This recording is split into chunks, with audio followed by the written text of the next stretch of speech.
Hello everyone, this is Lucy, and in this video I will show you how to create a Canva account. So first you need to open your web browser, and then here you need to search for Canva.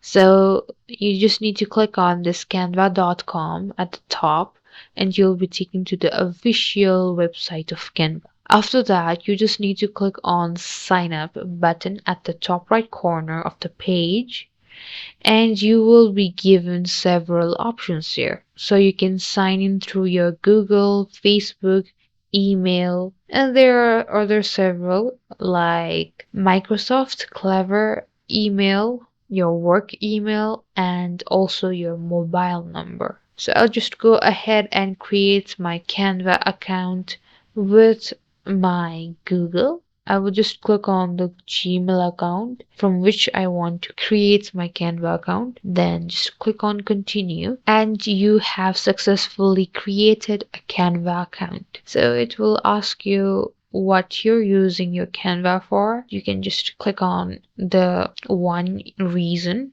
and just go ahead and click on personal. So if you want to start a free trial and have all the resources into your Canva, then you can just click on free trial and plan your subscription. And that's it. Thank you guys for watching. Like and subscribe for more videos, and I'll meet you guys in the next video.